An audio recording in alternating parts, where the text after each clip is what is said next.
see. There is no evil power, there's no enemy. When darkness falls, just shine your light and all shall see. There really is no reason for a fight. Just shine your light, shine it bright.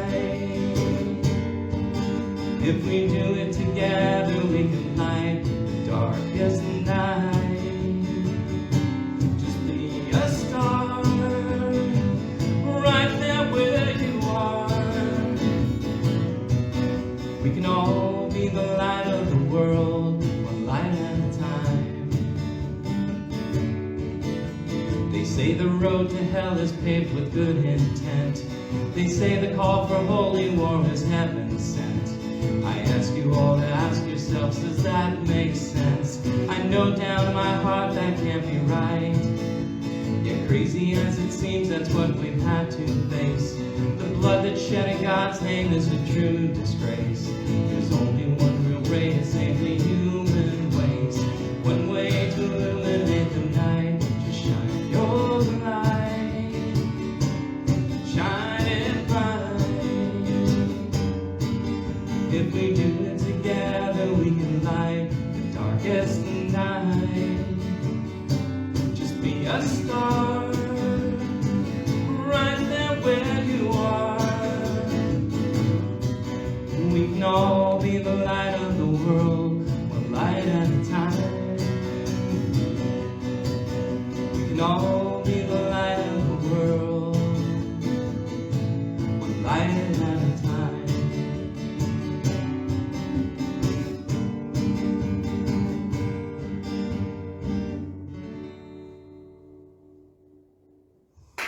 Thank you. I'm still hear our own voice while I do that. I have to convince her to come join me one time. That would be awesome. Wouldn't that be nice? Yeah, Yeah. we haven't sang together in a long time. She was on actually 2 of my CDs. All right, let's see if this thing is working. So that's the title of our talk today. And I promise you, you're not going to hear anything new today. Right. Nothing new. Truth doesn't change very much. It just needs to be repeated and embedded, and it needs to be owned and refreshed constantly, but the truth doesn't change very much. And the truth at Unity is that there's only one presence and one power in the universe and in our life, and that's God. Yet we spend a lot of time in the world, and much of it is conjured up, and much of it is kind of foisted upon us. But we spend a lot of time really living in a place where we do perceive that there are them, the enemy, those that we consider evil. And even as long as I've been in Unity, I still find myself from time to time saying, my God, that was just evil. And then I have to catch myself once again and remind myself of the one presence and one power, and that's God. And I use an analogy that helps me quite a bit. And it's really all about the light. So let's see if this is doing what it's supposed to do. Good. So we'll just start with a simple discussion about what is light. And this is kind of a scientific definition, but it will suffice for now. It's the natural agent that stimulates sight and makes things visible. Makes things visible. So with light, we can see. Very simple, very clear, very true. But here's where the real root of this talk is. In the conversation about darkness. So what is darkness? Anybody want to jump on this one? Absence of light. Correct. That's it. That's all it is. And if you looked up definitions all day long, if you went to science books all day long, that's all you'll ever get. And it's the same thing with heat, which is the transfer of kinetic energy from one medium object to another, or from an energy source to a medium or object. And then again with cold, the definition of cold is nothing at all. Sorry. Can anybody guess the definition of cold? The absence of heat. Very good. There it is. Excellent. So why is this important? Like, why do I make this point over and over and over and over again? Pretty much weave it into every talk I have. And that's because once you get this idea, everything else is easy. Once you own this concept, the rest of it flows. Every other teaching that comes from here flows very easily. And it's very simple. It's about source. There's a source of light, and there's a source of heat. But there is not a source of darkness, nor is there a source of cold. It's just the absence of the source. So it's 100% relative to your relationship with the source is what you experience. If you're closed off to source energy, you experience darkness. If you're closed off to source energy, you experience the frigid cold. If you're closed off to source energy, you experience what we're considering evil. And it's as simple as that. It's the relationship to source. And it's sad but true, but most religions have conjured up a very big, epic story of good versus evil.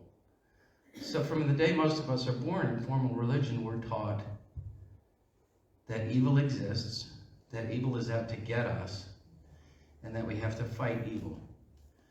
And you learn that at such a young age, it's really hard to shake that loose, which is why I do this over and over again, as much for myself as for anyone else. Because right now in the world, we are being told on a daily basis, actually on an hourly basis, that there's evil out there and we need to fight it. And the song says there really is no reason for a fight. Shine your light. That's the answer to darkness. Shine your light. So we'll explore that a little bit. Okay. The Bible has 26 verses about light. I just chose one that I really liked. John chapter 1, verse 5. The light shines in the darkness, and the darkness has not overcome it. Just think about that for a second. Have you ever been in a room that was dark, and you turned on the light, but the darkness won? Have you ever been in a situation where light was overpowered by dark? It doesn't work that way. The light illuminates the dark. It always does. It always did. It always will. There's never a situation where you bring light to a situation and it becomes darker. Darkness is not fighting us. Darkness doesn't fight light. It just is absence of light. In fact, I would take a step further and say darkness welcomes light, because darkness needs light. Right? Now put that in human terms, and let's get out of the light analogy and just get into human terms. There's people out there that sure do exhibit a lot of dark behavior. Very true. So, what do they need? They need light. They need light. And as light workers, we understand that. And that's what we are. That's what we attempt to be and do in our everyday world. But I just want to assure you from this quote, and just from your observations of the universe, that darkness cannot win over light. There's no scenario where darkness overcomes light. It's the light that overcomes darkness. That's how it works. So let's check in with Buddha, who always has some really cool stuff to say. If you light a lamp for someone else, it will also brighten your path. Think about that. Because as you connect to source energy, as you connect to the gift that we all have, that divine spark within us, we are healing and being healed. We are lighting and being illuminated because we are the lamp. And that lamp in and of itself, from our gesture, lights our own way. And Buddha's very last words were, be your own light. It was a longer paragraph. Basically, it said, don't look for others, don't look for leaders, don't follow me, don't follow anyone else. Be your own light. That was an important part of Buddha teachings. And that, of course, is right in line with unity teachings, that we all have a spark of divinity within ourselves. And we have the opportunity to access that at any point in time and share that with others.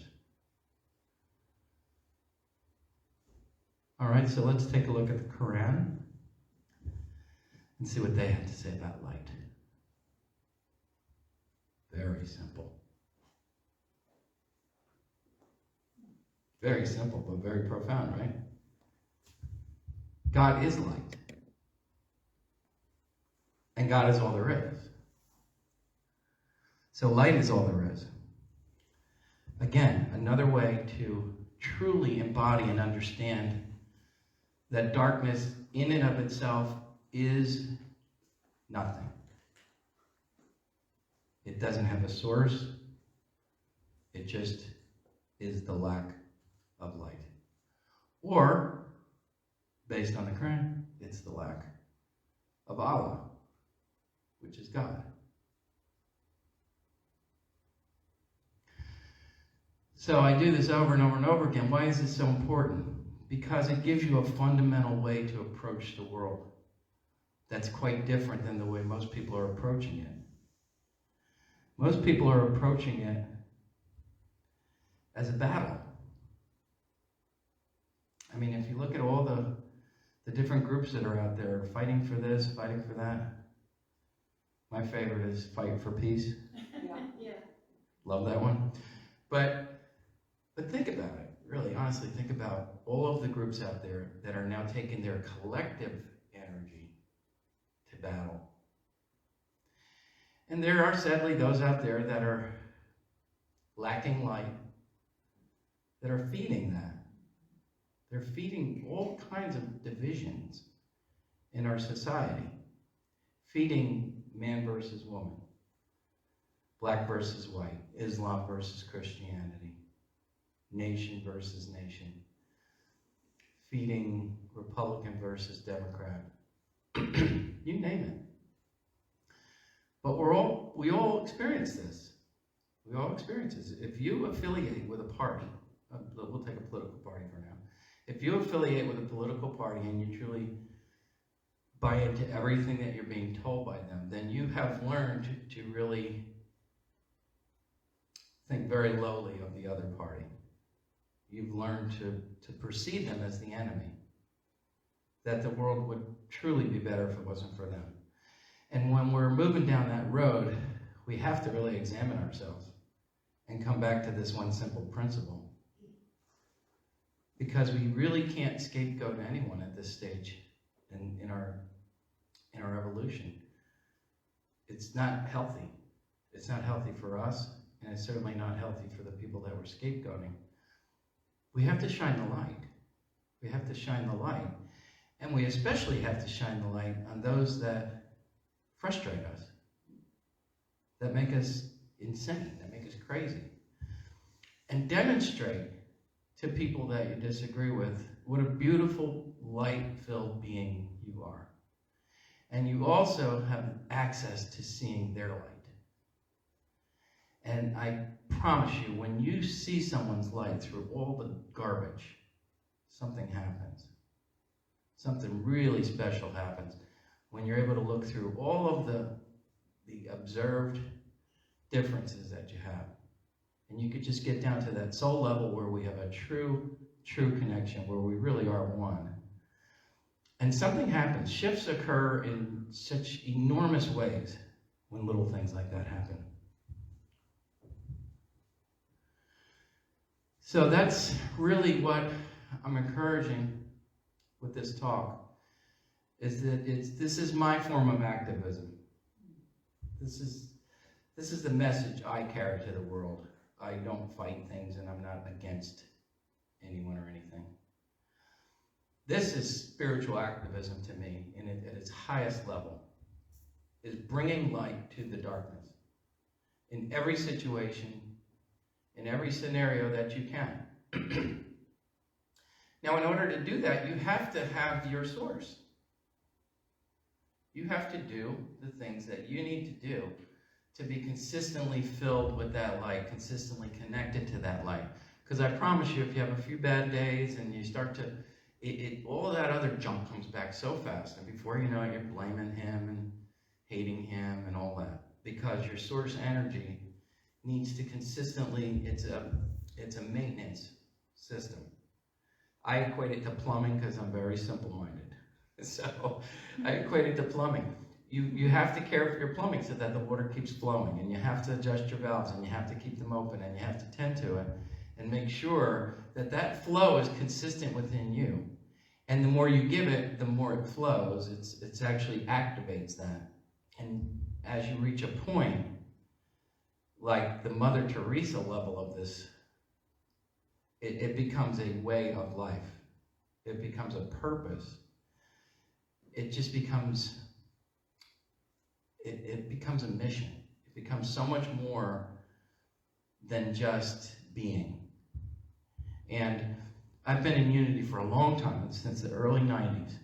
And there's a phase of Unity teachings, there's a phase that we all go through, I went through it, where it's kind of a selfish phase, where how are these teachings going to benefit me? How are these teachings going to make my life better? How am I going to get myself more peaceful? How am I going to develop my own abundance, et cetera, et cetera, et cetera? Because you quickly learn that you do have the power. That's a rough day when you learn that everything you are in this moment was based on the decisions you made, was based on you. That's a tough moment to swallow because you're like, oh boy. But then the next thought is, okay, well, I get to create the rest of my life with that new thought. And that new thought's going to kind of change the way the course of the rest of my life goes. So it's a situation where, we kind of have that time where we're in healing and in needing of what Unity has to offer, that feeling of home, that community, and the teachings that really break you out of the shackles of some of this really formal religion or, whatever you may have come from, and give you the freedom to explore. You're kind of out of jail, but it's a scary place because all you've known is jail. And now what do I do? Where do I go? I don't even know who to be or what to be, and you develop that part of you. But as time goes on, it's really important to begin to realize that our mission is so much bigger than just us. It's not just about healing ourselves. It's about sharing that gift with the world. It's about bringing that light to others. It's about lighting the world with this information that we've learned. Because otherwise, we're just lighting our little house. And it's kind of a selfish way to approach the light. And I don't say that to be demeaning to anyone. I went through that myself. I still go through that at times, where it's all about me. But I remind myself that it's not really all about me, that when I wake up every day, I can really change people's lives. I can touch people in a way. And I've been given the gift of a microphone and a guitar, and so I do what I do. But this is just what I do every so often. But it's the daily practices that matter most. You don't have to have a microphone. You don't have to have a discipleship. You just need to wake up every day and be a light worker and make that part of your daily agenda. So there's some ways to really connect on an everyday basis on how you can share your light and begin to light the world. Looking past the behavior and connecting with the divine essence of a person. If you could do that, if you could just take one step and just separate behavior from the person, that's the biggest first step you could make. Because the behavior is not the person, it's the behavior. I learned that from raising kids, right? That sometimes you just want to strangle them. But we'd always focus on the behavior. It's not you are bad, that was bad behavior. Separate the two and see beyond it. Also, a trick that I always use is to picture people as a 1-year-old or 2-year-old. No matter how evil they might appear now, I picture them at a very, very, very young age before whatever happened to them, because we all know something happened to make somebody that awful, right? So I try to picture them before it all happened. And then the empathy just kicks right in. It just starts kicking in because you know that hurt people, right? That's how it works. So seeing past that is a skill that you can really work on developing.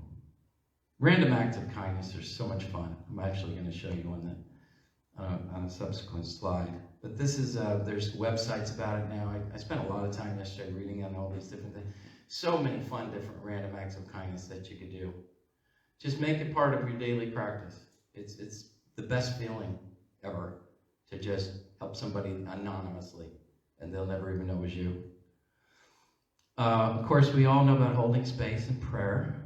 That's a very important way to shine your light. You don't have to be face-to-face with people. You don't have to be fully present. You can really just spend some time praying on a situation. That is light work as well. That is putting light and energy into the world. Pray on a certain situation. And I think we know that here.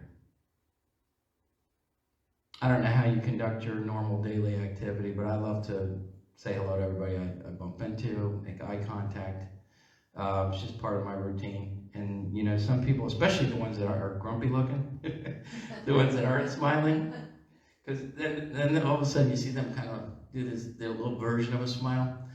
And it's kind of cute to watch because, you know, they don't smile very much, so their face gets kind of put in a certain position, but then they have an opportunity to smile.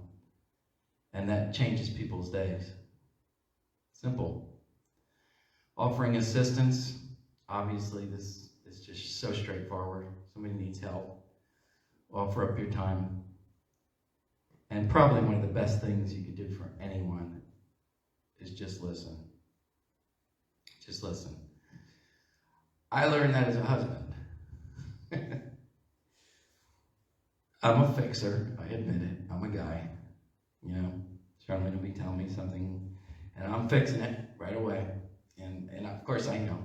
She just wants to be heard, and she just wants me to listen, because that's a gift.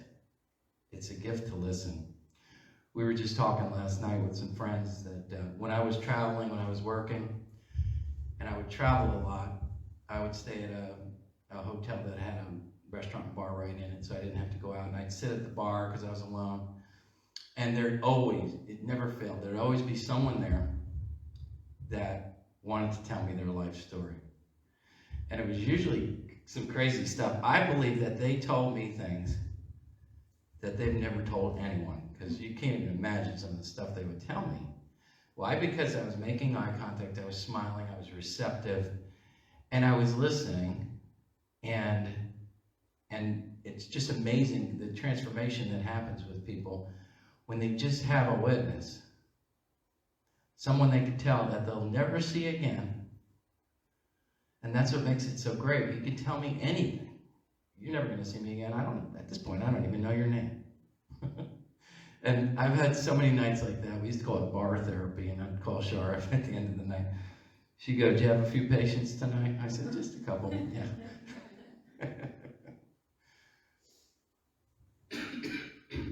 So here's some light stories. Here's a random act of kindness. On a bitterly cold Winnipeg, Manitoba day in December 2012, customers at a Tim Hortons drive-thru provided much-needed warmth. In a 3-hour span, customers covered the bill for the car behind them in an incredible chain of generosity that lasted 228 orders. How cool is that? We have no idea what they're going to buy. You just pay it forward, and this chain lasted for 228. I always think, oh, who is that 229th?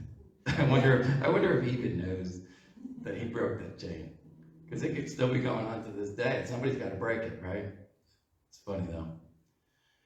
So here's the story.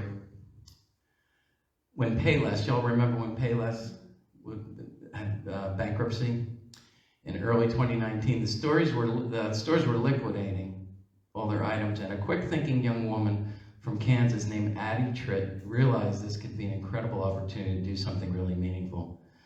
Tripp went to her local Payless and bought out the remaining stock of 204 pairs of shoes. And she worked with a sorority at her college to deliver the shoes to people in Nebraska who had nearly lost everything in recent floods. For her efforts, she was invited to appear on Ellen DeGeneres' show, where she was surprised with a gift of $10,000 in cash. Now, we know full well she didn't do that to get on the Ellen show, nor did she do it to make $10,000. She did that to help people in need. She did that to shine light in darkness. And look what happens. It's just like the quote earlier, when you light a path for others, it illuminates your path as well. And there it is. So this is a businessman went to Solferino, Italy in 1859. Henry Dunant witnessed the immense brutality of war.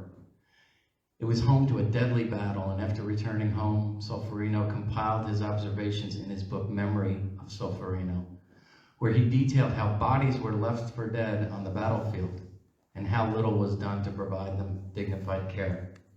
The book became very popular, as did Dunant's idea for a neutral organization that would help treat wounded soldiers. The organization became the Red Cross, which still stands today as one of the world's preeminent humanitarian aid organizations. The Red Cross and Dunant's ideas also inspired the establishment of the Geneva Conventions. For his efforts, Dunant was awarded the first Nobel Peace Prize. Now, I'll tell you, many people had seen the brutality in Solferino, and they just observed it and just kind of swallowed it and dealt with it, and whatever that did to their psyche, it did to their psyche. But he took a different approach. He decided to shine some light on that situation and turn that dark, dark situation into a very bright light known as the Red Cross. And that's how this works. You actually do something. You actually illuminate a situation as opposed to just deal with it. When the 7-year-old Quinn Callender learned that his best friend Braden Grzanadich needed surgery, it would cost $20,000, he decided to help raise some money. So Callender set up a lemonade stand, 7-year-old kid. Set up a lemonade stand near his home in Maple Ridge, British Columbia. His parents advertised the stand on social media, and it soon went viral. The community came out in droves to support Callender's mission to help his friend, who was undergoing surgery to alleviate issues related to cerebral palsy. All in all, the lemonade stand brought in $24,000. Could you imagine? 7-year-old who just knew. He just knew in his heart, I have to bring some light to this darkness. And if it was only $20, it would have been his contribution. And it turned into $24,000 because of the way light works. There's never a time where dark overpowers light. It's always the opposite. This is the most touching, the most simple scenario. A teenage boy named Stephen in Canada was sitting alone at lunch because he had no friends. And one day another boy named Jim joined him and they had lunch with him. They talked and ate and planned to eat together again the next day. What Jim didn't know is that Stephen was planning to commit suicide that day. And he didn't because of that one simple act of sharing light. So that's what I mean. You don't have to have a microphone. You don't have to be a teacher. You don't have to be a rabbi or a priest. You don't have to be anything but you. You have your own unique light. Your light is your light. It's a unique expression of your divinity. And you've been given this gift, not just for you, but for healing the world. God needs us. We are God. I say God needs us as if God is something else, because it's so hard to put language around God. But the truth is, for God to act, it has got to be through his living beings. And we are, as far as we can tell, his most advanced living beings, at least here on earth. We may be very primitive when we find out who's been visiting us all these years. But for now, we're God's most advanced creatures. And in order to do the work of God, we have to do the work of the light. We have to bring the light to the darkness, which is an amazing time to be a light worker, isn't it? There's so much to do. There's so many opportunities. Every corner, everywhere you turn, every time you pick up your phone or your social media, you learn that there's an opportunity for light. So I'm going to leave you with a song, but before I do that, I want to just use that last phrase that I said. I want you to begin today, and I'll try to remind myself to do the same thing, to see things differently. Because if we truly believe what I just said today, if we truly believe there's only one presence and one power in the universe, if we truly believe that, then it's important to act on it. So begin today to see things differently. Instead of seeing things in a negative way, see things as an opportunity to share your light. There's an opportunity to share my light. There's an opportunity to share my light. There's an opportunity. Do you feel that difference in the energy of that? As opposed to, oh, what a creepy guy that is, or what a horrible group of people they are, or what a stupid person that is. You know, there is an opportunity to share my light. There is an opportunity to share my light. There is an opportunity to share my light. And that's where we'll kind of end this, because this is the way we illuminate the world. It really is one light at a time. And we're going to finish with a video. Yeah. This is a song that I've performed here multiple times before, but I made a video to it.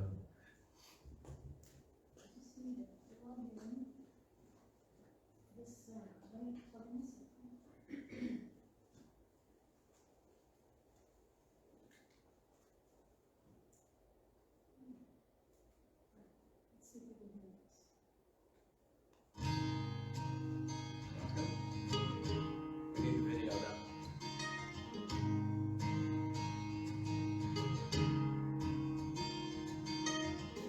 I feel the ocean in your mind. I see the sunrise in your smile. I see the sky reflecting in your eyes. I see your light.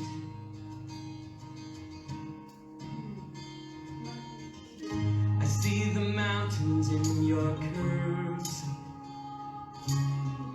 I see the river flow in your turns. I see the sky reflecting in your eyes. I see your light. Oh, I see your light. I see your light.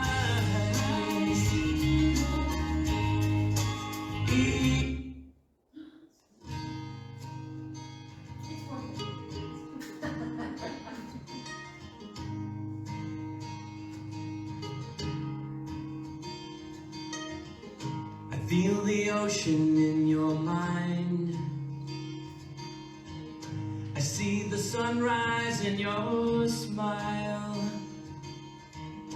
I see the sky reflecting in your eyes, I see your light.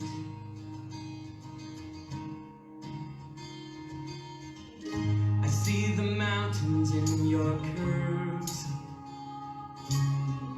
I see the river flow in your turns. I see the sky reflecting in your eyes, I see your light. Oh, I see your light. I see your light. Even when you don't see mine, I see your light. Even when you're in an ugly place, I choose to gently hold the space. I see the sky reflecting in your eyes, I see your light.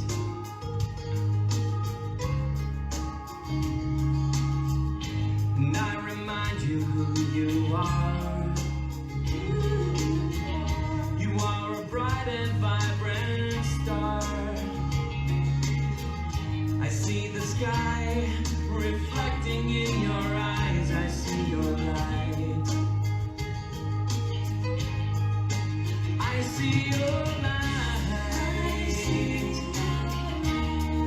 Oh, I see your light.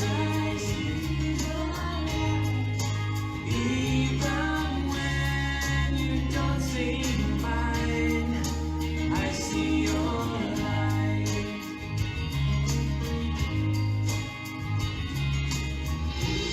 Yes, I choose to see your heaven. I see through your hurt and pain. Yes, I choose to see your sunshine, not your rain. 'Cause I see your light. Oh, I see your light. Even when you don't see mine, I see your light. I see your light.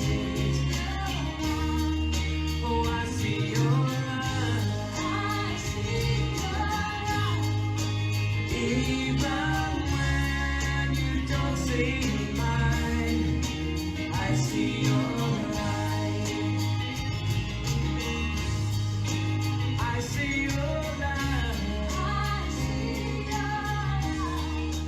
I see your light. Even when you don't see. Now, I'll just invite everybody to close your eyes and take that song and those images into meditation. I see your light. I see you. I know you. The deepest part of you is the deepest part of me. Your light is my light.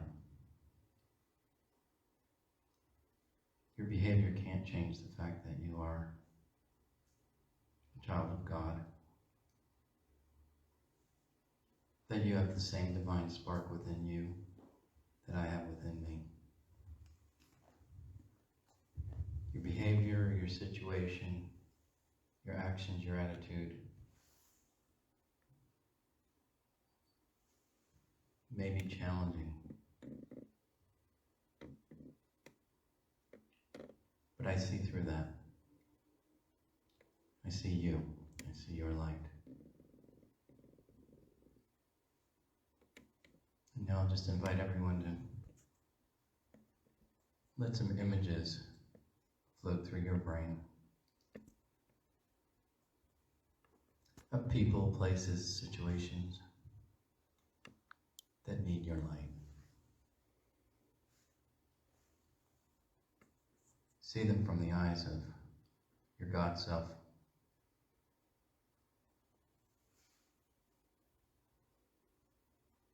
Give them the love and the light that they so desperately need.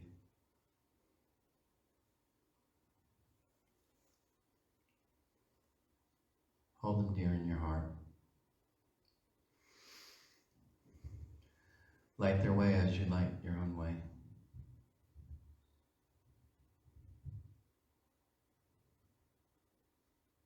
Be the light. See the light. Work with the light. Know that you are a divine spirit, child of God. And that is no small thing. Being a child of God is an awesome thing. Embrace your awesomeness. Share it. Give it freely. Give no energy to the darkness. Just light it up. Don't fight the darkness. Just light it up. Light it up. Light it up. Give yourself freely to all those you come in contact with. And feel the joy of not just healing you, but healing others. And know that that is the greatest mission that any of us could ever share, is to be a part of healing ourselves and others. To be that one person that sits at the table next to that person eating alone and literally changes the outcome of their life from that one act of light. Be that person. Provide your acts of love and kindness with no expectation, with a full understanding and knowledge that that gift, that light, will go where it needs to go and do what it needs to do and will have a positive impact. Because remember, there's no situation ever where darkness overpowers light. It's the opposite. The light always wins. There's never a time where light does not illuminate darkness. Carry that thought with you. And remember to see the world now through a different lens, slightly different. See the world, look around you, and get excited and enthusiastic about the opportunities that you have to share your light. And every time you see a situation that you may have perceived as negative, just see that as an opportunity to share light.